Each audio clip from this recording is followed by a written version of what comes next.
بانو میں نے قرآن مقدس کی جس آیت کریمہ کی تلاوت کا شرف حاصل کیا اس کا مفہوم ہے بے شک نماز روکتی ہے بے حیائی اور بری بات سے۔ اللہ رب العزت نے اس آیت کریمہ کے ذریعے نماز کی دو برکتوں کا ذکر فرمایا۔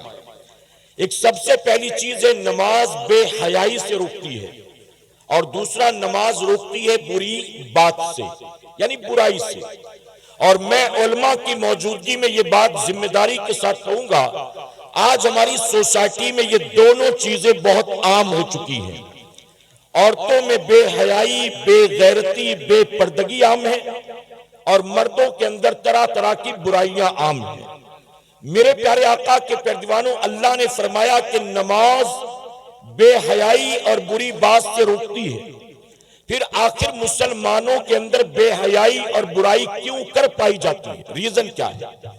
تو جانتے ہیں اس کا سب سے بڑا ریزن یہ ہے کہ چونکہ ہماری اکثریت نماز پڑھتی نہیں۔ مسلمانوں کے مور دین 90% لوگ، یا اگر کہوں تو غلط نہیں ہوگا، مور دین 95% لوگ بے نمازی ہیں۔ تو جب بندہ مسلمان ہو کر بھی نماز کے قریب نہیں جائے گا تو کیا نماز کی برکتیں وہ حاصل کر سکتا ہے؟ اللہ نہ کرے، 100,000 بار نہ کرے، میں مثال دیتا ہوں۔ آپ کے علاقے میں کسی کو کوئی ایسا مرض ہو جائے کہ جس بیماری کا اسپیشلسٹ ڈاکٹر کولکتہ میں ہے، بنگلور میں ہے، دلی میں یا ممبئی میں ہے۔ اب مریض اپنی بیماری کو لے کر گھر پر پڑا ہے، بستر پر کراتا ہے، روتا ہے، اسے آرام کبھی نہیں ہوگا جب تک کہ وہ اس ڈاکٹر کے پاس نہیں جاتا ہے۔ بتائیے ہے کہ نہیں؟ سر میں درد ہو تو آپ کیا کرتے ہیں؟ 3 دن سے شام ہوتی ہے تو بخار آ جاتا ہے، آپ کیا کرتے ہیں؟ 2 دن سے الٹی جلاب شروع ہو گیا تو کیا کرتے ہیں؟ آپ بیماری کو لے کر گھر میں پڑے نہیں رہتے، بلکہ بیماری سے شفا کے لیے فوراً ڈاکٹر کے پاس جاتے ہیں، اور ڈاکٹر دوائیاں دیتا ہے تو آپ کا مرض دور ہو جاتا ہے۔ میرے پیارے آقا علیہ الصلوۃ والتسلیم کے پیروانوں، پتہ یہ چلا کہ اگر مریض کو مرض سے نجات چاہیے تو اسے اس مرض کا علاج کرانا ہوگا، اور علاج کے لیے اس کو ڈاکٹر کے پاس جانا ہوگا۔ بس اسی طرح سے مسلم معاشرے کے اندر اگر بے حیائی اور برائی عام ہو چکی ہے، اور آپ چاہتے ہیں کہ ہمارے معاشرے سے بے حیائی اور برائی کا خاتمہ ہو جائے، تو اس کی خاطر اللہ نے آسان نسخہ عطا کر دیا، اور وہ آسان سا نسخہ کیا ہے؟ رب کا وعدہ ہے، بندے تو نماز کی پابندی کر، نماز پڑھنا تیرا کام ہے، اور تجھے بے حیائی برائی سے بچانا یہ نماز کا کام ہے۔ اگر ہم نماز نہیں پڑھیں گے تو کیا نماز کی اس برکت سے ہم فائدہ حاصل کر سکتے ہیں؟ میرے پیارے آقا علیہ الصلوۃ والتسلیم کے پیروانوں، اگر کوئی بندہ تسبیح لے کر بیٹھے اور اس پر نماز نماز نماز نماز کا ورد کرے، نماز نہ پڑھے، تو نماز کی برکتیں حاصل کر سکتا ہے؟ اور ایک بات اور عرض کر دوں، نماز ہر عاقل بالغ مسلمان مرد و عورت پر فرض ہے۔ شہر کے رہنے والے بھی جانتے ہیں، گاؤں دیہات کے لوگ بھی جانتے ہیں، پڑھے لکھے بھی جانتے ہیں، بے پڑھے لکھے بھی جانتے ہیں، مال و دولت والے بھی جانتے ہیں، غریب غربا بھی جانتے ہیں۔ دنیا کا ہر مسلمان، چاہے پڑھنے والا ہو چاہے نہ پڑھنے والا ہو، ہر مسلمان جانتا ہے کہ اللہ رب العزت نے 24 گھنٹے میں ہر عاقل بالغ مرد و عورت پر 5 وقت کی نماز کو فرض فرمایا ہے۔ آپ بتائیے کہ ہماری بے حسی کا عالم کیا ہوگا، ہماری اور آپ کی نافرمانی کا عالم کیا ہوگا کہ اللہ رب العزت نے ہر عاقل بالغ مسلمان مرد و عورت پر ایک دن کے اندر 24 گھنٹے میں 5 وقت کی نماز کو فرض کیا، لیکن مسلمان نماز پڑھنے کے لیے تیار نہیں۔ آپ کو جان کر تعجب ہوگا، قرآن مقدس میں اللہ رب العزت نے کتنے مقامات پر نماز کا حکم دیا جانتے ہو؟ تقریباً 700 مقامات پر۔ کتنے مقام پر؟ اگر آپ اپنی والدہ سے محبت کرتے ہیں اور آپ کی والدہ نے کہا کہ بیٹا تو یہ کام جو کرتا ہے نا، یہ مجھے اچھا نہیں لگتا، یہ کام مت کیا کر، اگر فرما بردار اولاد ہوگی تو ماں کی بات مانے گی کہ نہیں مانے گی؟ اگر ابا کے فرما بردار اور اطاعت گزار ہیں، ابا نے کہہ دیا آج کے بعد اس لڑکے کے ساتھ مجھے نظر مت آنا، باپ سے محبت ہے تو باپ کی بات مانو گے کہ نہیں مانو گے؟ آپ بتائیے اگر بیوی کوئی فرمائش کر دے آج آتے آتے آئس کریم لے آنا، میرا 2 دن سے بہت جی چاہتا ہے آئس کریم کھانے کا، تو بیوی کی خواہش کو پورا کریں گے کہ نہیں کریں گے؟ اگر آپ کی اولاد یہ کہے کہ ابا اس بار عید میں وہ کپڑا لوں گا میں، تو اپنی اولاد کی خواہش کو پورا کریں گے کہ نہیں کریں گے؟ آپ کو یہ پتا ہے کہ پیر صاحب کو کھانے میں کیا پسند ہے، پیر صاحب کو پینے میں کیا پسند ہے، پیر صاحب کو پہننے اوڑھنے میں کیا پسند ہے۔ اگر آپ کے پیر صاحب آپ کو کوئی بات کہہ دیں تو پیر صاحب کی بات مانتے ہیں کہ نہیں مانتے؟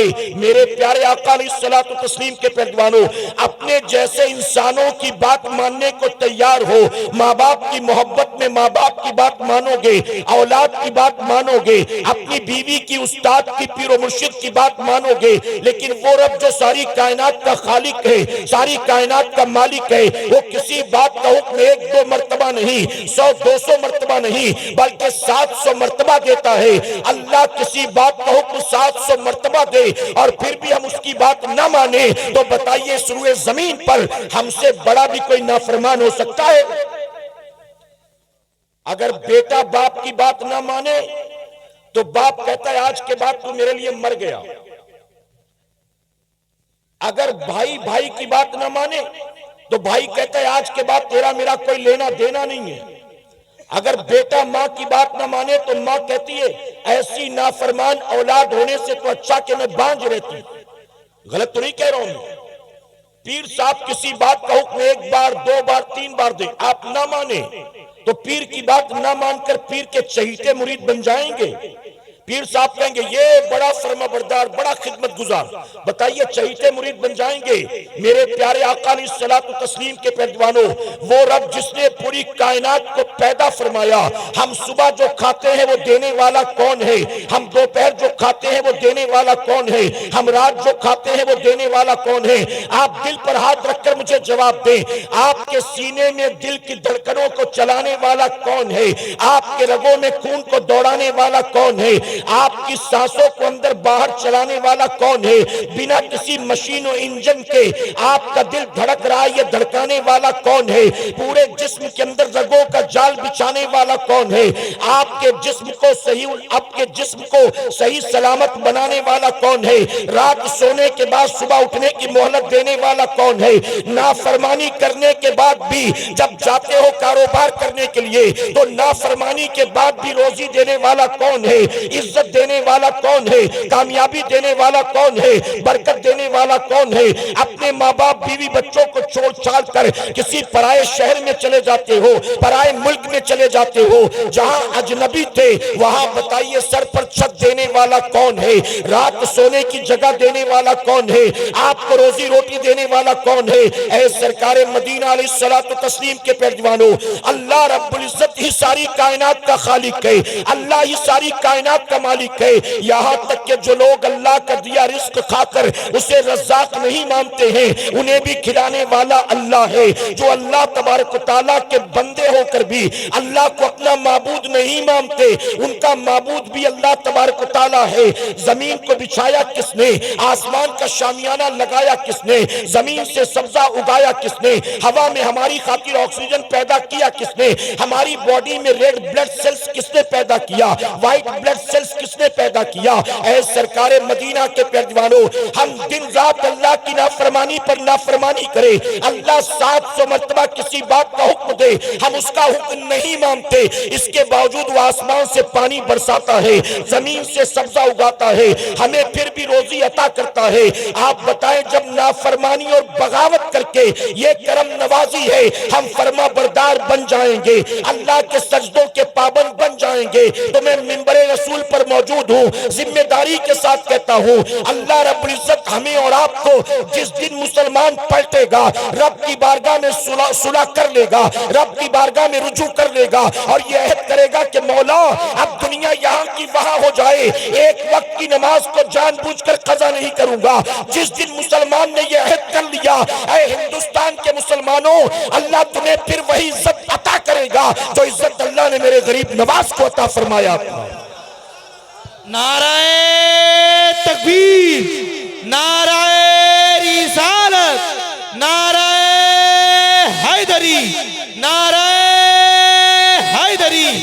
نواز ہندوستان کی سرزمین پر تشریف لائے، کیا بتائیے کوئی اپنے گھر میں انہیں ٹھہرانے والا تھا؟ جی، پیڑ کے نیچے بیٹھ گئے تو بیٹھنے دیا گیا کہ اٹھا دیا گیا؟ کوئی ان کے لیے چائے کافی شربت بنانے والا تھا؟ انا ساگر پر پانی لینے گئے تو پینے دیا گیا کہ پہرا لگا دیا گیا؟ کسی کے محل میں گھس گئے تھے، جبرن کسی کے مکان پر قبضہ کیا تھا؟ میرے پیارے آقا علیہ الصلوۃ والتسلیم کے پیروانوں، ہندوستان کی سرزمین پر غریب نواز تشریف لاتے کوئی مرید نہیں تھا، کوئی میزبان نہیں تھا، کوئی کرایہ بھاڑا دینے والا نہیں تھا، کوئی اپنے مکان میں ٹھہرانے والا نہیں تھا، کوئی آپ کے نام کا پوسٹر چھاپنے والا نہیں تھا، کوئی آپ کی خاطر اسٹیج لگانے والا نہیں تھا، کوئی آپ کو سر آنکھوں پر بٹھانے والا نہیں تھا۔ ایک نئے ملک میں، اجنبی ملک میں تشریف لاتے ہیں، اس کے باوجود آپ نے دیکھا کہ مقابلے میں جو آیا وہ کوئی سوشل ورکر نہیں تھا، وہ کوئی گاؤں کا پردھان نہیں تھا، وہ کوئی minister M P M L A نہیں تھا۔ جو غریب نواز کے مقابلے میں آیا وہ ہندوستان کا بادشاہ تھا۔ غریب نواز کے مقابلے میں آیا، غریب نواز چند فقیروں کو ساتھ لے کر آئے تھے، اپنے ساتھ کوئی اسلحہ لے کر نہیں آئے تھے، اپنے ساتھ کوئی مال و دولت لے کر نہیں آئے تھے، اپنے ساتھ کوئی لمبی چوڑی فوج لے کر نہیں آئے تھے۔ غریب نواز اپنے ساتھ کھانے پینے کا کوئی بہت زیادہ سامان لے کر نہیں آئے تھے، آپ کے مقابلے میں آ کر کھڑا ہو گیا اس وقت کا ہندوستان کا بادشاہ، اور غریب نواز اللہ رسول کی ذات پر بھروسہ کر کے اس کے مقابلے میں آ کر کھڑے ہو گئے۔ نتیجہ کیا ہوا؟ جو ہند کا بادشاہ تھا وہ ہمیشہ ہمیشہ کے لیے مٹ گیا، اور میرے قریب نے غریب نواز کو قیامت تک کے لیے ہند کا راجہ بنا دیا۔ اللہ یہی عزت تمہیں بھی دے گا، اللہ تمہیں بھی کامیابی دے گا، اللہ تمہیں بھی برکتی عطا کرے گا، اللہ تمہیں بھی کھویا ہوا وقار دوبارہ عطا کرے گا، لیکن شرط یہ ہے صرف جشن غریب نواز منانے والے مت بنو، صرف غریب نواز کی کرامات کو سننے والے مت بنو، مشن غریب نواز کو سمجھنے کی کوشش کرو، تعلیمات غریب نواز کو سمجھنے کی کوشش کرو۔ غریب نواز کے کھڑاؤں کو اڑتا دیکھتے ہو، غریب نواز کا مدینہ منورہ سے پیدل سفر کر کے ہندوستان آنا نظر نہیں آتا۔ غریب نواز اگر اپنے کوزے میں انا ساگر کو بھرتے ہیں وہ نظر آتا ہے، غریب نواز کا روزہ رکھنا نظر نہیں آتا، غریب نواز کا جوگی جے پال کا مقابلہ کرنا نظر آتا ہے، غریب نواز کی راتیں نظر نہیں آتی، غریب نواز کا تقوی نظر نہیں آتا، غریب نواز کا سجدہ نظر نہیں آتا۔ آپ سوچیں کہ وہ غریب نواز جو اپنی ماں کی کوکھ سے اللہ کے ولی بن کر پیدا ہوئے، ارے جو ماں کی کوکھ سے اللہ کا ولی بن کر پیدا ہو، اس غریب نواز کی راتوں کا عالم یہ تھا کہ میرے غریب نواز نے 40 سال تک عشاء کے وضو سے فجر کی نماز کو ادا کیا۔ ایک مرتبہ میرے غریب نواز، توجہ ہے نا آپ کی، ایک مرتبہ میرے غریب نواز ایک کونے میں بیٹھے زاروں قطار رو رہے تھے۔ مریدوں کی ہمت نہ ہوئی کہ کوئی پوچھے کہ رونے کی وجہ کیا۔ جب کچھ اطمینان ہوا، رونا بند ہوا، تو آپ کے قریب آئے، آپ کے قریبی چاہیتے مرید خواجہ بختیار کاکی رحمت اللہ علیہ آ کر کہتے کہ حضور آج آپ اتنا رو رہے تھے، رونے کی وجہ کیا، کس بات نے آپ کو رلایا؟ تو جانتے میرے غریب نواز نے کیا فرمایا؟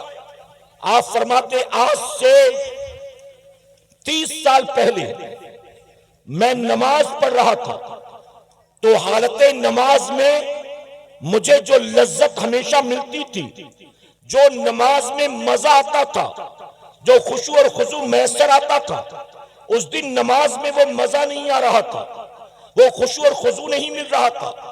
کہتے میں پریشان کہ آخر نمازوں کی لذت کہاں چلی گئی؟ غریب نواز فرماتے میں نماز سے فارغ ہوا، پھر میں بیٹھا غور کرنے کے لیے، آخر کیا بات ہے، نماز کی لذتیں کہاں چلی گئی؟ توجہ ہے نا آپ کی؟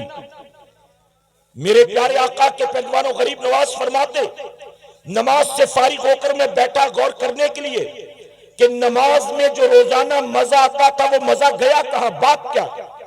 بہت دیر تک غور کیا تو مجھے احساس ہوا کہ آج جلد بازی کی وجہ سے دوران وضو میں اپنی انگلیوں میں خلال کرنا بھول گیا۔ وضو کے وقت جلد بازی کی وجہ سے اپنی انگلیوں میں خلال کرنا بھول گیا۔ اب یہاں علماء بیٹھے، ان سے پوچھو اگر کوئی بندہ حالت وضو میں خلال نہ کرے انگلی کا تو وضو ہوگا کہ نہیں ہوگا؟ نماز ہوگی کہ نہیں ہوگی؟ یہ خلال کرنا کیا فرض ہے، کیا واجب ہے، کیا ہے؟ تو جواب ملے گا کہ وضو ہو جائے گا۔ انگلیوں میں خلال کرنا یہ میرے نبی کی سنت مبارکہ ہے۔ کیا ہے؟ سنت ہے، وضو ہو جائے گا۔ غریب نواز فرماتے جب احساس ہوا کہ جلد بازی کی وجہ سے خلال نہیں کر سکا تو مجھے اپنی غلطی کا احساس ہوا اور میں یہ سوچ کر رونے لگا کہ آج مجھ سے نبی کی ایک سنت چھوٹ گئی۔ اگر کل قیامت کے دن میرے آقا نے میرا گریبان پکڑ لیا اور کہا کہ معین الدین میں نے تجھے ہندوستان بھیجا، ہند کا راجہ بنایا، ایک مشن لے کر تجھے ہندوستان روانہ کیا اور تو نے وہاں جا کر کیا کیا؟ تو نے میری ہی سنت کو چھوڑ دیا۔ غریب نواز کہتے کہ جب مجھے اس بات کا احساس ہوا اس ایک سنت کے چھوڑنے کی وجہ سے اگر قیامت میں میرے آقا نے میری پکڑ کر لی تو پھر میں کیا جواب دوں گا؟ کہتے 30 سال پہلے غلطی ہوئی تھی لیکن جب بھی وہ بات یاد آتی ہے میں یہ سوچ کر رونے لگتا ہوں کہ کاش میرے حال پر میرے نبی کو رحم آ جائے اور میرے آقا مجھے معاف کر دے اور قیامت میں آقا میری پکڑ نہ کرے۔ اے مسلمانوں، یوں ہی کوئی گٹکا زردہ ماوا کھاتے کھاتے غریب نواز نہیں بن گیا، جھاڑ پھونک کرتے کرتے کوئی غریب نواز نہیں بن گیا، حقہ پی پی کے کوئی غریب نواز نہیں بن گیا، کوئی پیری مریدی کر کر کے غریب نواز نہیں بن گیا۔ اگر اللہ نے یہ مقام عطا کیا ہے تو اس مقام کے پیچھے وجہ کیا ہے؟ غریب نواز کہتے 30 سال پہلے سنت جلد بازی کی وجہ سے غلطی سے رہ گئی تھی، جب بھی غلطی یاد آتی ہے رونے لگتا ہو کہ کاش میرے نبی کو مجھ پر رحم آ جائے اور میرے نبی مجھ کو معاف کر دے۔ اگر قیامت میں انہوں نے میری پکڑ کر لی اور کہا تو نے میری سنت کو چھوڑا تو میں کیا جواب دوں گا؟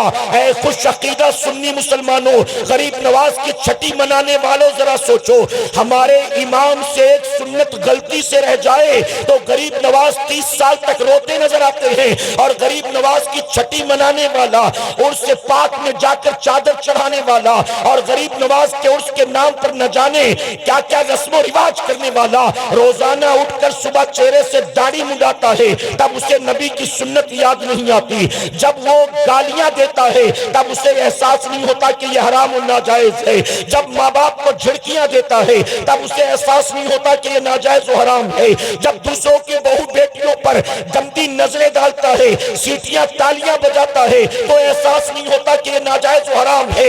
اے سرکار مدینہ کے پیروانوں، ہم نبی کی 12ویں بھی مناتے ہیں، غوث پاک کی 11ویں بھی مناتے ہیں، ہم غریب نواز کی چھٹی بھی مناتے ہیں، ہم کربلا والوں کے نام پر ماہ محرم میں نہ جانے کون کون سی رسمیں کرتے ہیں، ہم بزرگان دین کا عرس پاک بھی مناتے ہیں، ہم یہ ساری چیزیں رسمی طور پر کر کے گزر جاتے ہیں، لیکن اللہ کے ان برگزیدہ بندوں کی تعلیمات کو ہم سمجھنے کی کوشش نہیں کرتے، ان کی حیات طیبہ کا مطالعہ کرنے کی ہم کوشش نہیں کرتے، اور ہمارے جلسوں میں جب ہم آتے ہیں تو جلسوں میں بھی آتے ہیں تو لگتا ہے جیسے کانوں کے چسکے کے لیے آئے ہیں، محض انٹرٹینمنٹ کے لیے آئے ہیں، محض بھیڑ بھاڑ کا حصہ بننے کے لیے آئے ہیں۔ میرے پیارے آقا علیہ الصلوۃ والتسلیم کے پیروانوں، غریب نواز نے 40 سال تک عشاء کے وضو سے فجر کی نماز کو ادا کیا۔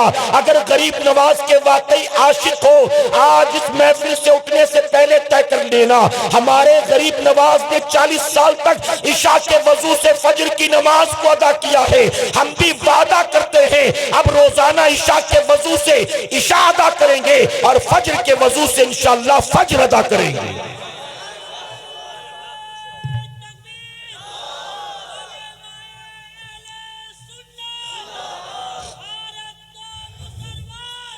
ذکر شہدائے کربلا کی محفل ہے، امام علی مقام کے نام پر محفل سجی ہے، جانتے ہو 10 محرم کو، توجہ ہے نا آپ کی، 10 محرم الحرام کو صبح سے یزیدیوں نے جنگ کو شروع کر دیا۔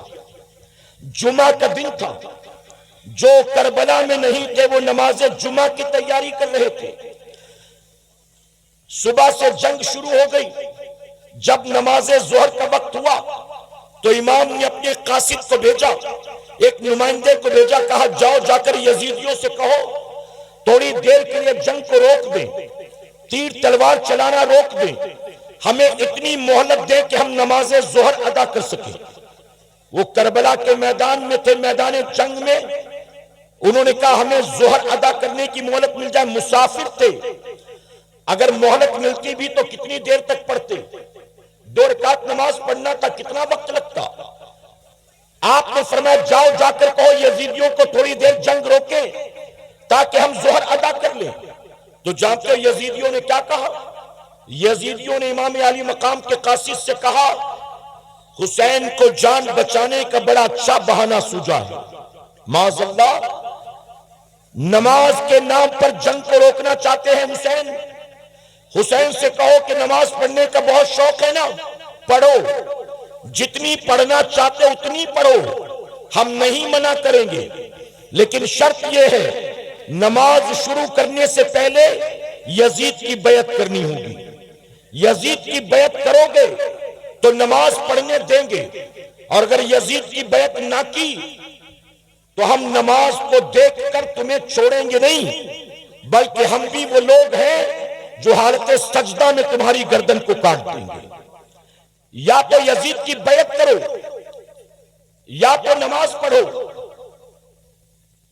جب امام علی مقام کے قاصد نے آ کر کہا ظالم جنگ روکنے کو تیار نہیں ہے، بلکہ دھمکی دے رہے ہیں کہ اگر نماز پڑھنی ہے تو پڑھو، لیکن یزید کی بیعت پہلے کرنی ہوگی، یزید کی بیعت نہیں کرو گے تو ہم مروت نہیں کریں گے، نماز شروع کر دی تو سجدے میں سر کاٹ دیں گے۔ تو جانتے امام نے کیا کہا تھا؟ امام نے کہا جاؤ جا کر یزیدیوں سے کہہ دو، یزیدیوں سے جاؤ جا کر یہ کہہ دو حسین نہ یزید کی بیعت کے لیے تیار ہے اور نہ جان بوجھ کر نماز قضا کرنے کے لیے تیار ہے، نہ ہاتھ میں ہاتھ دوں گا اور نہ نماز چھوڑوں گا۔ جاؤ کہہ دو کہ دھمکیاں دینا بند کر دیں، اگر یہ حالت سجدہ میں سر کاٹنے پر تلے ہیں تو حسین بھی سجدے میں سر کٹانے پر تلا ہے۔ میں سر کٹا تو سکتا ہوں لیکن نماز قضا نہیں کر سکتا ہوں۔ یہ کون کہہ رہا ہے؟ میرے پیارے آقا علیہ الصلوۃ والتسلیم کے پیروانوں، یہاں علماء موجود ہیں، آپ پوچھئے اپنی مسجد کے امام صاحب سے پوچھئے گا، ایک آدمی اگر نماز میں ہے اور حالت نماز میں کہیں سے سانپ یا بچھو آ گیا، کوئی موذی جانور، اور اس کو یقین ہے کہ یہ مجھے ڈنک مار دے گا، ڈس لے گا، تو ایسی صورت میں کیا وہ نماز توڑ سکتا ہے؟ شریعت کا کیا حکم ہے؟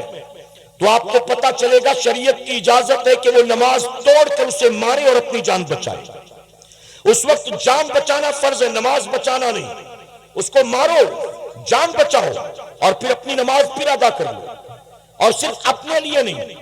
اگر کوئی چھوٹا بچہ سو رہا ہے کمرے میں اور آپ نماز پڑھ رہے ہیں اور اچانک کہیں سے کوئی سانپ بچھو آ گیا اور آپ کو یقین ہے کہ اگر میں نے نماز توڑ کر اسے نہیں مارا تو یہ بچے کو ڈس لے گا، بچے کو ڈنک مار دے گا، تو بچے کی جان بچانے کے لیے بھی شریعت نے آپ کو نماز توڑنے کی اجازت دی۔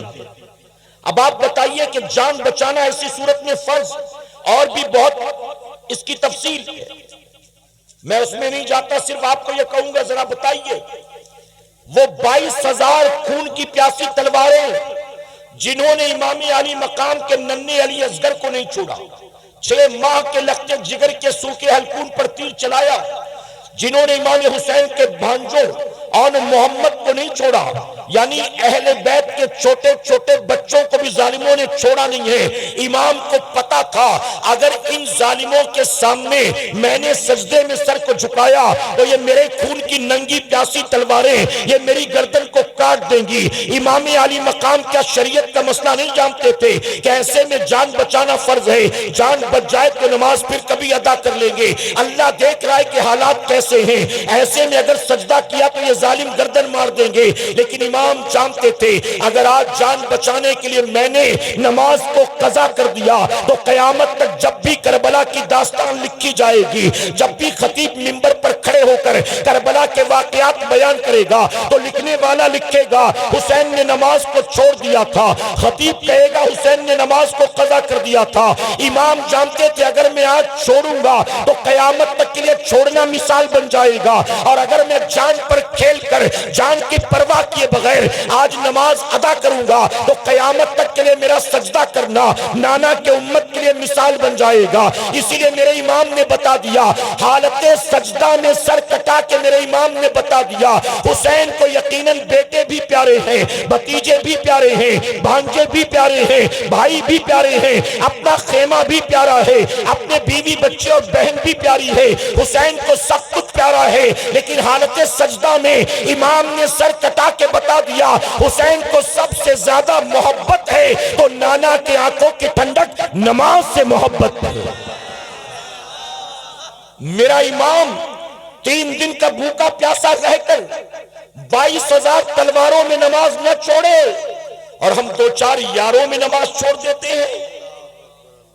شادی میں گئے تو نماز نہیں, کام دھندے پر گئے تو نماز نہیں, اسکول کالج میں یونیورسٹی میں گئے تو نماز نہیں.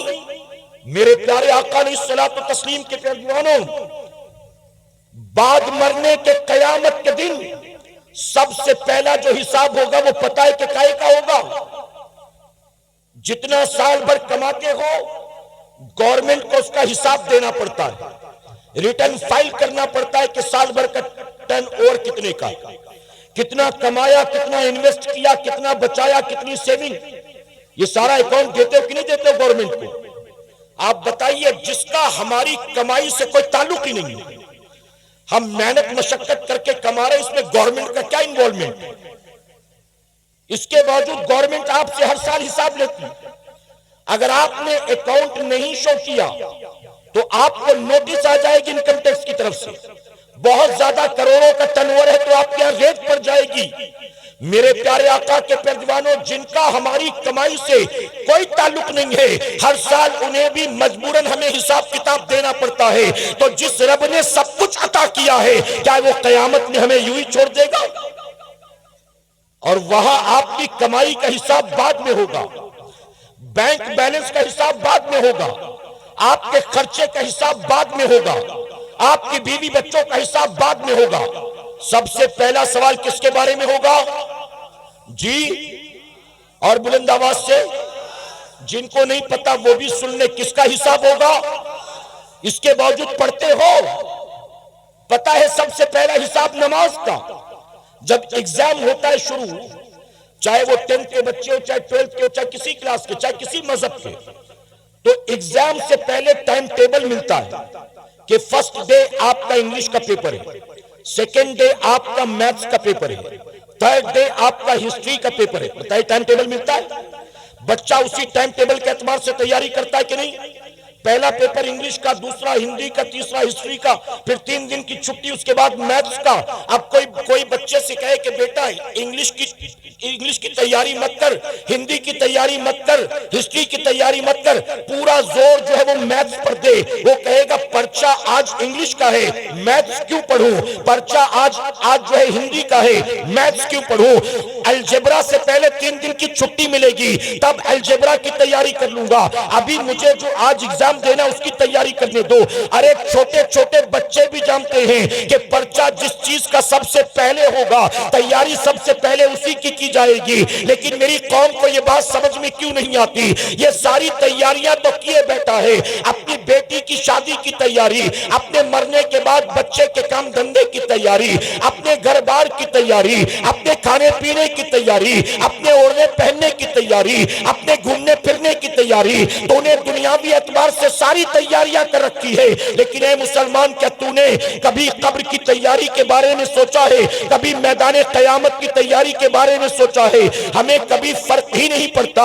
ہمارے پاس لوگ آتے ہیں, کوئی آ کر کہتا ہے حضرت دعا کرے, اس سال میری بیٹی نیٹ کی تیاری کر رہی ہے. کوئی کہتا ہے دعا کرے میرے بیٹے کا انجینئرنگ کا لاسٹ ایئر ہے وہ کامیاب ہو جائے. کوئی کہتا ہے کہ میرا بیٹا 12th کی تیاری کر رہا ہے. کوئی کہتا ہے میرا بیٹا یا بیٹی IAS کی تیاری کر رہے ہیں. ہمارے پاس لوگ آتے ہیں اپنی اولاد کے لیے دعائیں کروانے, بیٹی یہ ایگزام دے رہی دعا کر دے, بیٹا یہ تیاری کر رہا ہے دعا کر دے. لیکن آج تک کوئی ایک بھی ماں باپ ایسے نہیں آئے جنہوں نے ہم سے آ کر یہ کہا ہو کہ حضرت دعا کر دیجئے میرا بیٹا قبر کے امتحان میں کامیاب ہو جائے, میری بیٹی آخرت کے امتحان میں کامیاب ہو جائے. میرے پیارے آقا کے پیروانوں, جانتے ہو ایک اللہ کے ولی دنیا کو چھوڑ چھاڑ کر ایک پہاڑ کی چوٹی پر جا کر بیٹھے تھے, 30 سال تک اللہ کی عبادت کرتے رہے, اللہ اللہ اللہ، نہ کہیں آنا جانا، نہ کسی سے ملنا جلنا۔ جب چاروں طرف ان کی ولایت کے چرچے ہوئے تو لوگ خود ہی کھچے کھچے ان کے پاس چلے گئے ملنے کے لیے۔ 30 سال سے دنیا کو ٹھوکر مار کر پہاڑ کی چوٹی پر بیٹھے اللہ کی عبادت میں مصروف، دنیا کھچی چلی آئی ان کے پاس۔ ایک دن وہ بیٹھے زاروں قطار رو رہے تھے۔ مریدوں نے پوچھا کہ حضور آپ کیوں رو رہے ہیں، کیا بات ہے؟ آپ کے پاس لوگ روتے ہوئے آتے ہیں، مسکراتے ہوئے جاتے ہیں، دکھی ہو کر آتے ہیں، سکھی ہو کر جاتے ہیں، پریشان حال آتے ہیں، اطمینان سے مطمئن ہو کر جاتے ہیں، آج آپ خود ہی رو رہے ہیں، کیا بات ہے؟ تو جانتے اللہ والے نے کیا کہا 30 سال سے پہاڑ کی چوٹی پر آ کر بیٹھا ہوں، 30 سال ہو گئے، آج تک کوئی ایک بھی نہیں آیا جس نے مجھ سے کہا کہ میری آخرت کے لیے دعا کر دیجئے، میری قبر کے لیے دعا کر دیجئے، میری جنت کے لیے دعا کر دیجئے۔ کہتے جس دنیا کو ٹھوکر مار کر میں آ کر بیٹھا ہوں نا، میرے پاس لوگ اسی دنیا کے لیے دعا کروانے آتے ہیں، اسی دنیا کے لیے دعا کرواتے ہیں۔ میں اسی لیے رو رہا ہوں کہ کاش یہ سمجھتے تو صحیح کہ تم دنیا کے لیے دعا اس سے کروا رہے ہو جو دنیا کو چھوڑے بیٹھا ہوا۔ میرے پیارے آقا علیہ الصلوۃ والتسلیم کے پیروانوں، مجھے نہیں پتا کہ یہاں خواتین کے بھی بیٹھنے کا انتظام ہے کہ نہیں، اگر ہے تو وہ بھی میرا یہ پیغام لیتی جائیں، اور اگر نہیں ہے تو اپنے گھر کی عورتوں تک یہ پیغام پہنچا دیں۔ آپ نے امام حسین کا سجدہ تو دیکھا نا میدان کربلا میں، اب آئیے ان کی بہن حضرت زینب کا بھی سجدہ دیکھ لیجئے۔ امام زین العابدین، امام علی مقام کے لخت جگر، میدان کربلا میں اہل بیت کے آخری چشم و چراغ امام زین العابدین کہتے جب مدینہ منورہ میں ہم پر پریشر بنایا گیا کہ یزید کی بیعت کرو، یزید کی بیعت کرو، تو شہر رسول میں فتنہ فساد نہ ہو، اس لیے ہم مدینے کو چھوڑ کر مکہ معظمہ چلے گئے۔ ہم مکے پہنچے تو کوفہ والوں کے خط ہمیں آنے لگے، آئیے ہمیں بچا لیجئے، آپ نہیں آئے تو ہم کو مجبوراً یزید کی بیعت کرنی پڑے گی۔ ہم پر پریشر بنایا گیا کوفہ والوں کی طرف سے، ہم کوفہ کے لیے مکہ معظمہ سے نکلے، ہمیں کوفہ نہیں جانے دیا گیا، ہر کے لشکر نے ہم کو گھیرا اور کربلا میں لے کر آ گئے۔ امام زین العابدین کہتے ہیں اس پورے سفر میں میری پھوپھی حضرت زینب ہمارے ساتھ تھی، پورے سفر میں میری پھوپھی حضرت زینب ساتھ تھی، مدینہ منورہ سے مکہ معظمہ، مکہ معظمہ سے میدان کربلا۔ اور امام زین العابدین کہتے ہیں پورے سفر میں میری پھوپھی نے کسی رات تہجد کی نماز کو قضا نہیں کیا۔ میں معذرت کے ساتھ کہوں گا، ہم نکلتے ہیں تقریر کرنے کے لیے، ہم نکلتے ہیں کہیں جلسے میں جانے کے لیے، تو ہم نے دیکھا تقریروں اور جلسوں کے چکر میں کئی لوگ ایسے ہیں جو خود اپنی نمازیں قضا کر بیٹھتے ہیں، نمازوں کی کوئی پرواہ نہیں کرتے الا ماشاءاللہ۔ جب نکلتے ہیں رات جلسہ اٹینڈ کرنے کے لیے تو نماز کی پرواہ نہیں، اور رات کے 3-4 بجے تک جب جلسے میں رہتے ہیں تو نماز فجر کی پرواہ نہیں۔ آپ سوچیں ہم تقریر کرنے جا رہے ہیں تو نماز کی پرواہ نہیں کرتے، اور وہ میدان کربلا کی طرف نکلی ہیں اور نماز تہجد قضا نہیں کر رہی ہیں۔ امام زین العابدین کہتے ہیں ہم کربلا کے میدان میں آگئے، کربلا میں کوئی 4 دیواری نہیں تھی، نیچے کوئی قالین و بستر نہیں تھا، تپتا صحرا تھا، آسمان سے سورج آگ اگل رہا تھا، ہم اپنے خیموں میں تھے۔ 1 تاریخ، 2 تاریخ، 3 تاریخ، امام زین العابدین فرماتے وقت گزرتا رہا اور میری پھوپھی ہر رات اٹھ کر تہجد کی نماز ادا کرتی رہی۔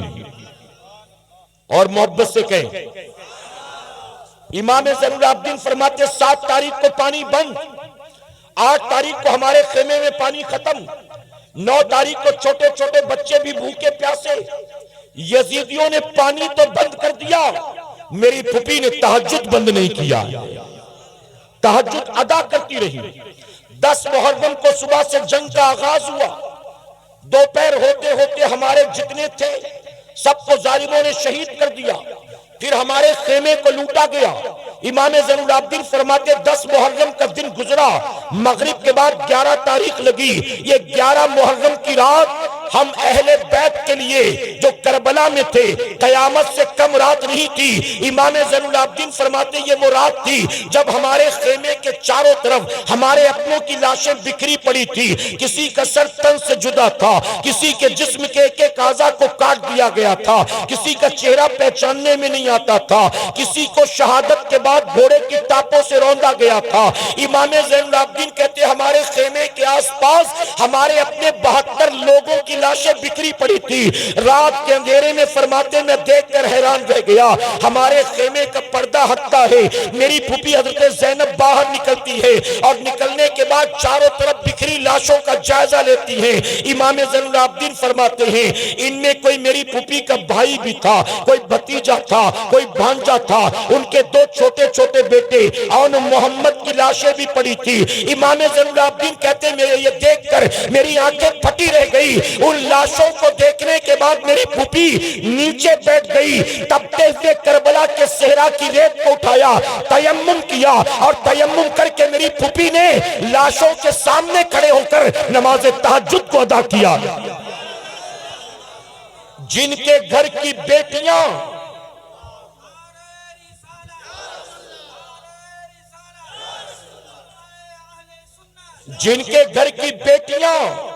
میدان جنگ میں تہجد قضا نہ کریں, کیا انہوں نے اپنے گھر میں بیٹھے بیٹھے کبھی کوئی فرض نماز چھوڑی ہوگی؟ بتائیے. اور آج ہمارے گھروں کی پوزیشن کیا ہے؟ میں بہت معذرت کے ساتھ کہوں گا, علماء کی موجودگی میں تلخ بات ہے.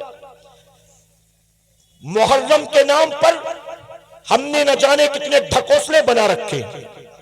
محرم کے نام پر ہم نے نہ جانے کتنے ایسے رسم و رواج بنا رکھے جس کا حقیقت سے, دین سے, شریعت سے کوئی تعلق نہیں ہے. اور ہمارے گھر کی عورتیں اسی کو اصل دین سمجھ کر کر رہی ہیں. طاق بھرنے جا رہی ہیں, منت مانگنے جا رہی ہیں, تعزیہ دیکھنے جا رہی ہیں. دل پر ہاتھ رکھ کر جواب دو سنیو, کیا میرے امام کی قربانی اس لیے تھی تاکہ قیامت تک میرے نام پر تعزیہ اٹھایا جائے, میرے نام پر میلہ لگایا جائے, میرے نام پر ڈھول نگاڑے بجائے جائیں, میرے نام پر گبارے اور حلوہ پراٹھا خریدا بیچا جائے, میرے نام پر مرد عورت کی خلط ملط ہو, میرے نام پر بے پردگی بے حیائی کا بازار گرم ہو؟ کیا میرے امام نے قربانی اس لیے دی تھی تاکہ قیامت تک میرے نام پر چندے وصولے جائیں, میرے نام پر نعرے لگائے جائیں, میرے نام کی منقبت لکھی جائے, میری شان میں قصیدے پڑھے جائیں؟ اے سرکار مدینہ کے پیروانوں, یزید کربلا میں آیا تھا تو ذات کے لیے آیا تھا, اور امام کربلا میں آئے تھے اللہ رسول کی فرمانبرداری کے لیے آئے تھے. یزید طبیعت کے لیے آیا تھا, امام شریعت کے لیے آئے تھے. یزید دنیا کے لیے آیا تھا, امام دین کے لیے آئے تھے. یزید تخت و تاج کے لیے آیا تھا, اور امام علی مقام اپنے نانا کے دین کی بقا کے لیے آئے تھے. میدان کربلا سے تمہیں امام علی مقام کا سجدہ نہ ملا, میدان کربلا سے حضرت زینب کی تہجد تمہیں نہ ملی. یہ پتہ نہیں طاق بھرائی کہاں سے مل گئی, یہ پتہ نہیں ڈھول نگاڑے کہاں سے مل گئے, یہ پتہ نہیں تمہیں تعزیہ کہاں سے مل گیا. اے سرکار مدینہ علیہ الصلوۃ والتسلیم کے پیروانوں, امام علی مقام سے محبت ہے تو آج طے کر کے اٹھنا. ہم رسم و رواج والے حسینی نہیں ہیں, ہم واقعی صحیح معنوں میں اپنے امام سے محبت کرتے ہیں. امام اپنی جان کی پرواہ کیے بغیر اللہ کا سجدہ ادا کرتے ہیں, اور ہم گھر کے دسترخوان پر بیٹھ کر نماز نہیں پڑھتے, ہم کارخانے میں بیٹھ کر نماز نہیں پڑھتے, ہم سفر میں ہوتے ہیں تو نماز نہیں پڑھتے, ہم شادی بیاہ میں ہوتے ہیں تو نماز نہیں پڑھتے, ہم چھوٹے چھوٹے عذر کی بنیاد نماز نہیں پڑھتے. آپ جانتے ہو میرے امام اعلیٰ حضرت عظیم البرکت فرماتے ہیں اگر کوئی ایسا مسلمان ہو جس کے دونوں ہاتھ دونوں پیر کٹ گئے ہو, ایسا معذور کے کچھ چل کر مسجد تک جا نہیں سکتا, لوٹا اٹھا نہیں سکتا, نل چلا نہیں سکتا, حوض میں ہاتھ ڈال کے وضو کر نہیں سکتا, ایسا معذور جس کے دونوں ہاتھ دونوں پیر کٹ گئے ہوں, ایسے اپاہج مسلمان پر بھی نماز معاف نہیں. امام فرماتے ایک عورت کو لیبر پین ہو رہا ہے, درد ذہن ہو رہا ہے, ڈیلیوری کے لیے اس کو لیبر روم میں لے جایا جا رہا ہے. فرماتے اس کو اس درد کی حالت میں جب بچے کی ولادت کا وقت قریب ہے, درد سے کرا رہی ہے, اور ڈیلیوری کے لیے اس کو لے جا رہے ہاسپٹل کے وارڈ میں، میرے امام فرماتے ہیں ایسی حالت میں بھی اگر نماز کا وقت ہو گیا تو وہ نماز بھی اس پر فرض، ہٹے کٹے ہو کر کھانے پینے کے لیے ٹائم ہے، 5 گھنٹے بیٹھ کر آئی پی ایل کا میچ دیکھنے کے لیے ٹائم ہے، ورلڈ کپ کے چکر میں نماز قضا کرو گے، ٹی وی سیریل ڈراموں کے چکر میں نماز قضا کرو گے، زندگی گزرے گی یزید پلیت کی طرح، اور زبان سے کہو گے حسینی ہے، حسینی ہے، یہ کھچڑے والے حسینی، یہ ڈرم والے حسینی، یہ دیگ والے حسینی، یہ محض زبانی جمع خرچ والے حسینی، یہ محض نعروں والے حسینی۔ میرے پیارے آقا کے ترجمانوں، محض رسم و رواج والے حسینی مت بنو، اگر یزید سے نفرت ہے تو یزیدیت سے نفرت کرو، اور حسین سے محبت ہے تو حسینیت سے محبت کرو۔ یزید کے پیچھے چلنا یہ طبیعت والوں کا کام ہے، اور حسین کے نقش قدم پر چلنا یہ شریعت والوں کا کام ہے۔ علماء سے پوچھو، فجر میں اپنے گھر کے بستر پر پیر پسارے پڑے رہنا یہ حسین کا کام ہے کہ یزید کا کام ہے؟ تاریخ تبری اٹھا کر دیکھو، البدایہ والنہایہ اٹھا کر، تاریخ کی کتابیں بریلویوں کی نہیں ہیں، ہسٹورینز کی ہیں، اتہاس کاروں کی، تاریخ نگاروں کی کتابیں، یہ لکھتے ہیں یزید کے محل میں رات بھر شراب و شباب و کباب کا دور چلتا، ناچ گانے ہوتے تھے۔ جب فجر کی اذان ہوتی تو یزید اپنے محل کے بستر پر شراب کے نشے میں دھت پڑا ہوتا۔ جب فجر کی اذان ہوتی تو یزید محل کے بستر پر شراب کے نشے میں دھت پڑا ہوتا، اور جب فجر کی اذان ہوتی تو امام حسین اپنے گھر سے نکلتے، مسجد نبوی شریف میں جاتے تھے، اور مسلمانوں کو جمع کر کے ان کی امامت فرماتے تھے۔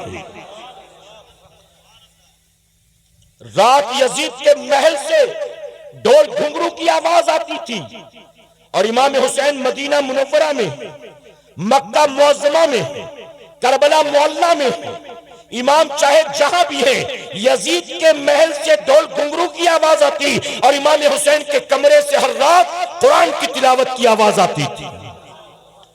امام حسین کو قرآن کی تلاوت سے اتنی محبت، اتنی محبت، اتنی محبت کہ امام مدینے میں بھی قرآن کی تلاوت کرتے، مکہ معظمہ میں بھی قرآن کی تلاوت کرتے، کربلا معلیٰ میں بھی قرآن کی تلاوت کرتے، 3 دن بھوکے پیاسے رہ کر بھی قرآن کی تلاوت کرتے، شب عاشور میں بھی اپنی بیٹی ننھی سکینہ کو بٹھا کر قرآن کی تلاوت کرتے، اور 10 محرم کو ظالموں نے آپ کو شہید کر کے آپ کے سر مبارک کو کاٹ کر نیزے پہ چڑھا دیا، امام نیزے پہ چڑھ کر بھی قرآن کی تلاوت کرتے۔ ہمارے گھروں سے رات کے اندھیرے میں قرآن کی تلاوت کی آواز آتی ہے کہ ڈھول گھنگرو کی۔ بتاؤ، رات کو کسی کے گھر سے اگر ڈھول گھنگرو کی آواز آئے، ٹی وی سیریل دیکھ رہا ہے، ویب سیریز دیکھ رہا ہے، ناچ گانے دیکھ رہا ہے، وہ حسینی ہے؟ کس بات کا حسینی؟ میں تو کہتا ہوں ظالموں، امام حسین کا نام لے کر وہ کام کرو جو کام یزید پلید کرتا تھا۔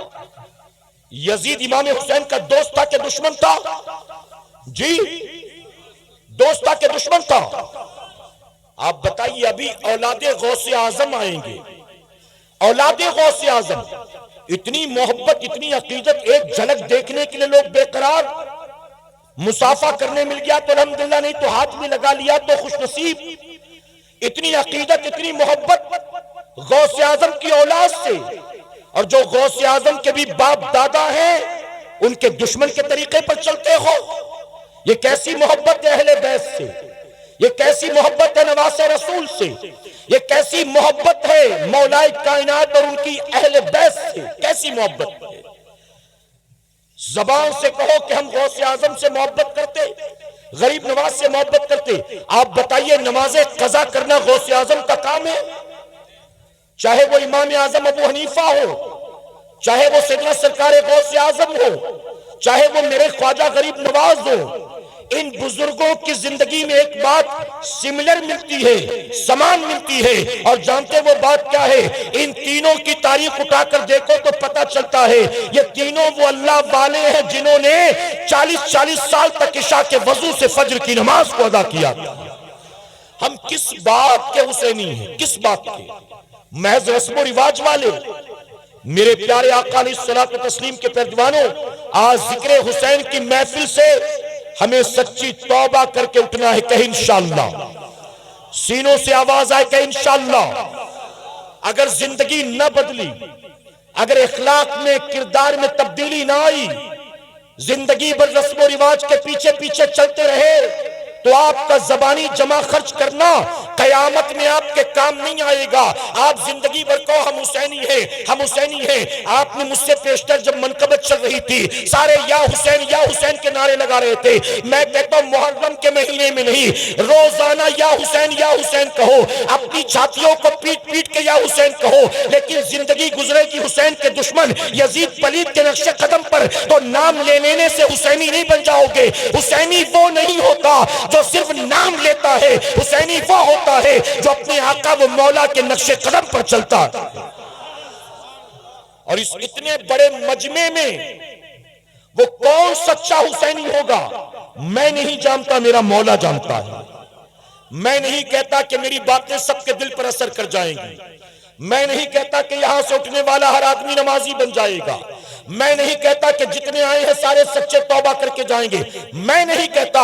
ہاں لیکن میں یہ ضرور کہتا ہوں، اگر اس بڑے مجمع میں کوئی دو چار ایسا ہو تو اس کو اللہ کا شکر ادا کرنا چاہیے۔ اے مولا، بھیڑ تو ہزاروں کی تھی لیکن تیرا کرم ہو گیا، تو نے امام حسین کے صدقے میرا آنا قبول فرما لیا۔ اور اتنے بڑے مجمع میں جس پر میرے امام کی نظر ہوگی، زندگی اسی کی بدلے گی انشاءاللہ۔ میرے امام کی پوزیشن تو یہ ہے، علماء سے آپ نے سنا ہوگا، تاریخ کی کتابوں میں موجود ہے، میرے امام شہادت کے بعد بھی جہاں جہاں سے گزرے نہ جانے کتنے یہودیوں عیسائیوں کو مسلمان بنا دیا ہے۔ جو پیدائشی خاندانی حسبی نسبی یہودی عیسائی تھے، میرے امام کی برکتیں یہ ہیں، امام کا ان گلیوں سے گزر ہوا تو وقت کا یہودی عیسائی بھی کلمہ پڑھ کر مسلمان بن گیا۔ ارے امام کے چہرے کو دیکھ کر یہودی عیسائی مسلمان بن جاتا ہے۔ ہم کیسے حسینی ہیں؟ ہم زندگی بھر ذکر حسین کی محفل میں آئیں اور نمازی بھی نہ بن سکے، کیسے حسینی؟ ابھی ماضی قریب کی بات ہے، توجہ ہے نا آپ کی؟ میرا وقت ختم ہونے کے قریب میں اپنی گفتگو کو سمیٹتا ہوں، اجازت ہے آپ کی؟ میرے پیارے آقا علیہ الصلوۃ والتسلیم کے پیروانوں، میں ایران توران کی بات نہیں کرتا، ہندوستان کی بات کرتا ہوں۔ ماضی قریب کی بات ہے، ہماری جماعت کے ایک بزرگ بڑھاپے کی وجہ سے، عمر زیادہ ہو گئی، اس وجہ سے ان کی آنکھ کا آپریشن کرنا پڑا۔ آپ یہاں دیکھیں نا میرے بھائی، اچھا آپ دیکھ لیں پھر مجھے بتائیں جب فری ہو جائیں تو آپ۔ اچھا آپ بتائیے مجھے، آپ مجھے دل پر ہاتھ رکھ کر بتائیے، اگر میں تقریر کرتے کرتے اچانک یہاں دیکھوں، سب کا دھیان جائے گا کہ نہیں؟ میں اکیلا وہاں دیکھوں تو سب کا دھیان وہاں جائے گا، اور سامنے بیٹھے 20 آدمی یہاں وہاں دیکھیں گے تو میں انسان نہیں ہوں، میرا دھیان نہیں بھٹکے گا۔ اور سیدنا عثمان غنی رضی اللہ عنہ فرماتے ہیں کہ تقریر کرنا تلوار کی تیز دھار پر چلنے کے برابر ہے۔ جب آپ امیر المومنین بنے نا اور جمعہ کا خطبہ دینے کے لیے منبر پر کھڑے ہوئے تو سیدنا عثمان غنی فرماتے ہیں جب پہلی بار جمعہ کا خطبہ دینے کے لیے میں منبر پر چڑھا تو مجھے وہ وقت یاد آیا جب پہلی بار میں گھوڑے پر چڑھا تھا، گھڑ سواری نہیں آتی تھی، اب گرا کہ تب گرا۔ کہتے منبر پر کھڑا ہوا خطبے کے لیے تو یہی ڈر تھا دل میں کہ اب گیا کہ تب گیا۔ تو اتنا آسان نہیں ہوتا میرے بھائی، آپ آ کر سنتے ہو، سن کر چلے جاتے ہو، آپ کو پتہ نہیں چلتا، اتنا آسان نہیں ہوتا۔ بولنے والے کو صرف اپنی انرجی ہی نہیں لگانی پڑتی ہے بلکہ اپنے ذہن کو بھی حاضر رکھنا پڑتا ہے، کچھ بھی نہیں کہہ سکتا وہ، یہاں تک کہ غیر حدیث کو حدیث کہہ کے بھی بیان کرنے سے منع کیا گیا ہے۔ میرے نبی فرماتے ہیں کہ اگر کوئی بات میں نے نہیں کہی اور اس کو میری طرف منسوب اگر کوئی کرے تو اپنا ٹھکانہ جہنم میں بناتا ہے۔ اگر میں بیان کرتے کرتے کسی غیر حدیث کو کہہ دوں حدیث شریف میں آتا ہے تو بتائیے میں گناہ گار ہوں گا کہ نہیں ہوں گا؟ تو اس لیے تھوڑا سا کوآپریٹ کیا کریں، آپ توجہ رکھا کریں، محبت سے ذرا ایک بار سبحان اللہ کہہ دیں۔ میں عرض کر رہا تھا ماضی قریب میں ہماری جماعت کے بزرگ گزرے، عالم دین، عمر زیادہ ہو گئی، ڈاکٹر نے کہا آنکھ کا آپریشن کرانا پڑے گا۔ انہوں نے آنکھ کا آپریشن کرا لیا۔ آنکھ کے آپریشن کے بعد ڈاکٹر نے ان سے کہا کہ ابھی ٹانکے تازہ ہیں، زخم ہرا ہے، آپ 3 دن تک سجدہ مت کیجیے گا۔ 3 دن سجدہ کریں گے تو باڈی کا پریشر، بلڈ کا پریشر آنکھ پر پڑے گا، تو ممکن ہے کہ ٹانکے ٹوٹ جائیں، خون بہنے لگے، پریشانی ہو جائے گی۔ تو 3 دن احتیاط کیجیے گا، سجدہ مت کیجیے گا۔ وہ اپنے گھر آئے اور گھر آنے کے بعد اپنی بیوی سے کہتے کہ 3 دن میرے حصے کا کھانا مت بنانا، 3 دن میرے حصے کی روٹیاں مت بنانا۔ تو بیوی کہتی ڈاکٹر نے آپ کو 3 دن سجدہ کرنے سے منع کیا ہے، میں ساتھ تھی، مجھے پتا ہے کھانے پینے سے منع نہیں کیا، سجدے سے منع کیا، اور آپ کہہ رہے ہیں 3 دن کھانا نہیں بنانا، کیوں؟ تو جانتے ہو کیا جواب دیا تھا؟ انہوں نے جواب دیا کہ جس رب کے 3 دن سجدے نہیں کروں گا، کس منہ سے 3 دن اس کی نعمتیں کھاؤں گا؟ جس رب کے 3 دن سجدے نہیں کرنا، کس منہ سے اس رب کی نعمتیں کھاؤں گا؟ اس نے 3 دن سجدہ بھی نہیں، 3 دن کھانا بھی نہیں۔ ہماری سوچ وہاں جاتی ہے۔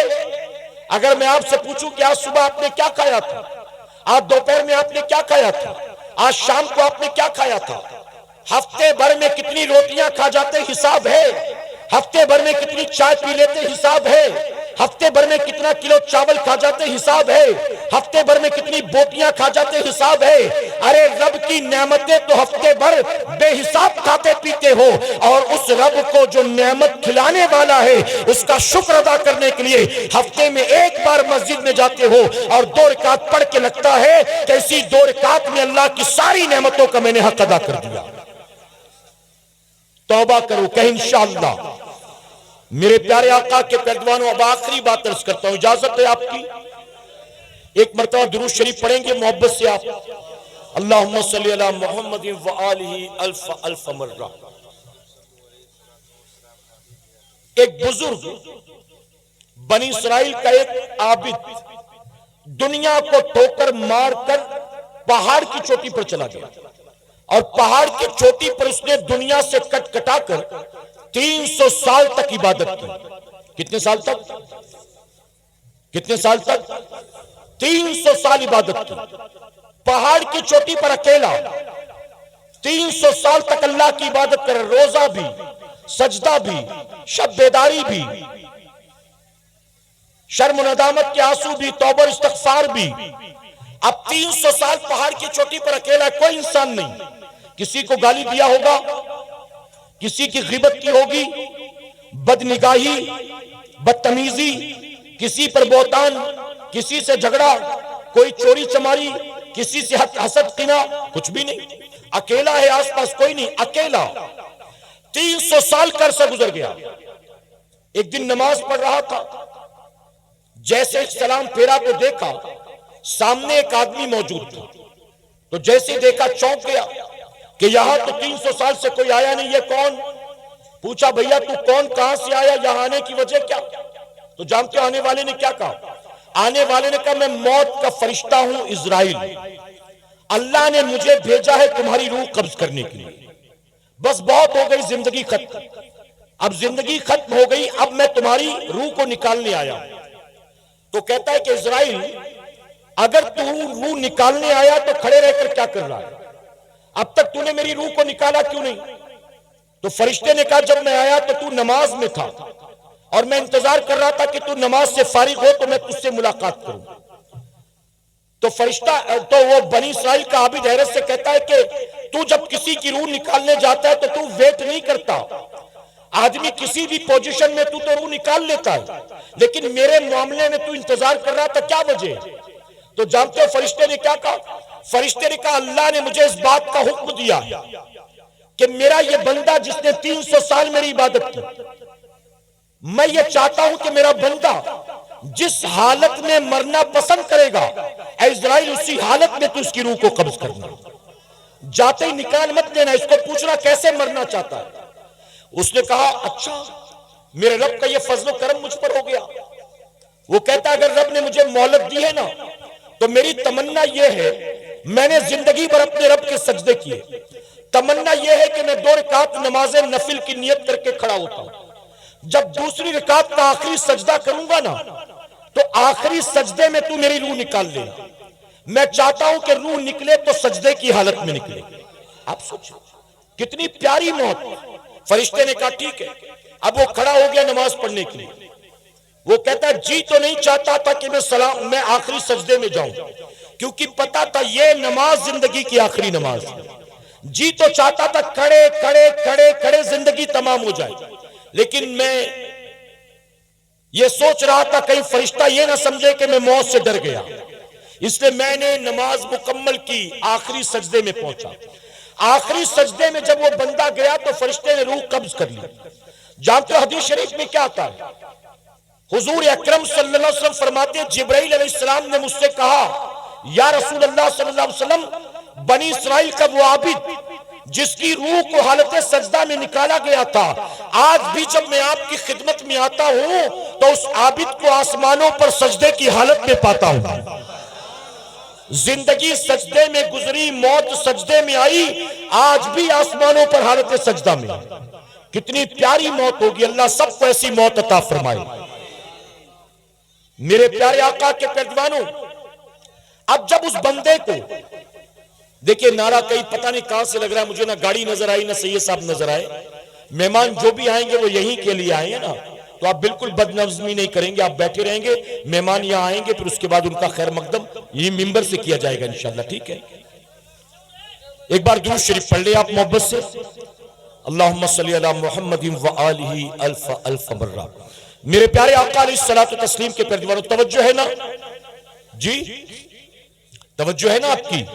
میں بس اپنی گفتگو ختم کر رہا ہوں. میں نے کہا نا یہی آخری بات. تو جب اس بندے کو بعد مرنے کے رب کے حضور پیش کیا گیا حساب کتاب کے لیے، توجہ سے سنیے گا.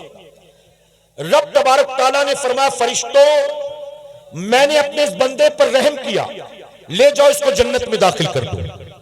دیکھیں میں نے کہا نا توجہ نہیں ہے آپ کی. ختم کر دوں جی؟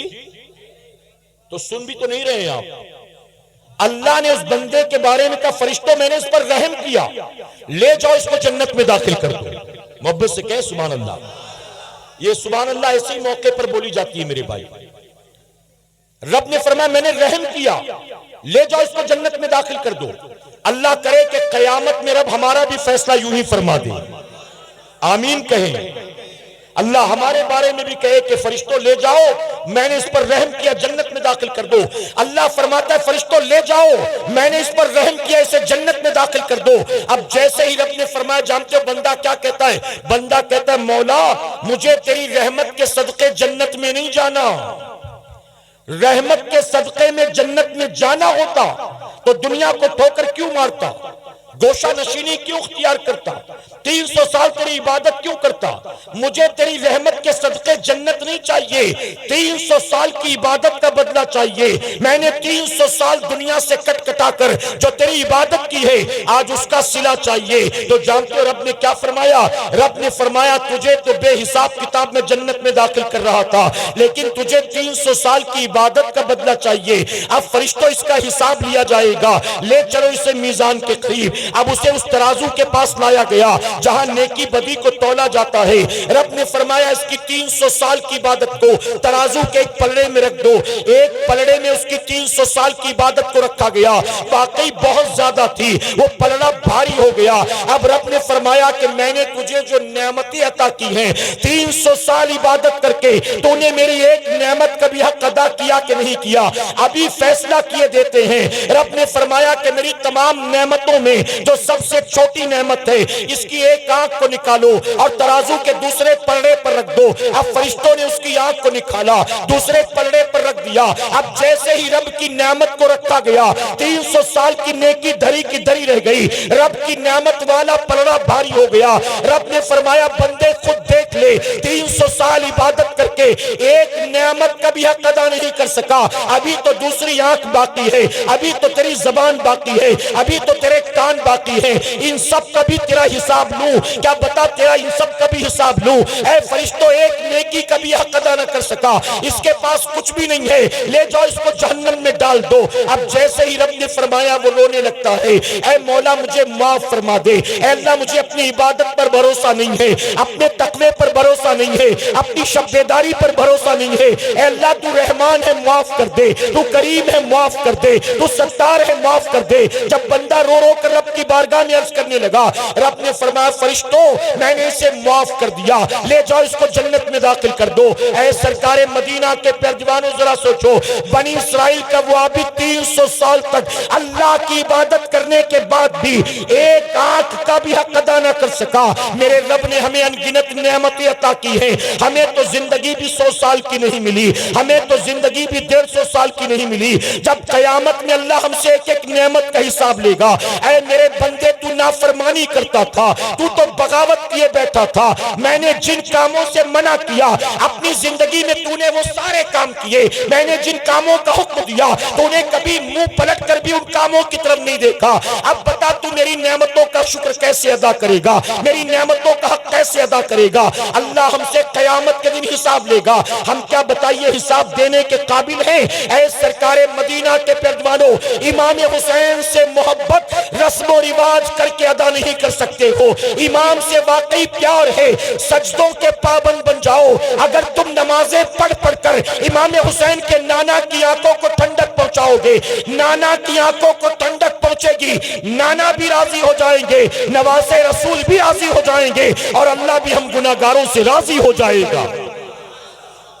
ذکر شہدائے کرب و بلا کی محفل میں آنے والوں، رسم و رواج والے حسینی مت بنو، عمل والے حسینی بنو۔ کہ انشاءاللہ یزید سے نفرت ہے، یزیدیت سے نفرت کرو۔ یزید جو کچھ کرتا تھا علماء نے بتایا ہوگا نا، اپنی زندگیوں سے وہ ساری چیزیں نکالو جو کام یزید پلید کرتا تھا، اور جو کام میرے امام کرتے تھے، امام سے پیار ہے تو ان کے نقش قدم پر چلو۔ کہ انشاءاللہ صبح اٹھ کر روزانہ داڑھی منڈانا یزید کا کام ہے کہ امام حسین کا؟ جی پتا تو ہے پھر بھی منڈاتے ہو، میں نے سمجھا شاید معلوم نہیں ہوگا، پتا ہے پھر بھی منڈاتے ہو۔ یہ امام حسین کی محبت ہے؟ جھوٹ بولنا یزید کا کام ہے کہ امام حسین کا؟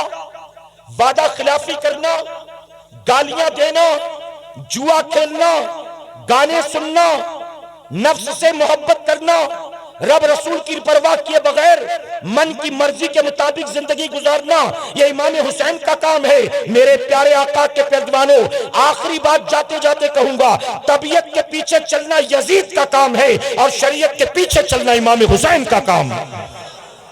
طبیعت کے لیے اہل بیت کے خون سے ہاتھوں کو رنگنا یزید کا کام ہے، اور شریعت کی خاطر سب کچھ لٹا دینا امام حسین کا کام ہے۔ اللہ اپنے محبوب پاک کے صدقے ہم سب کو امام علی مقام کے نقش قدم پر چلنے کی توفیق عطا فرمائے۔ ہم سب کو اللہ صحیح معنوں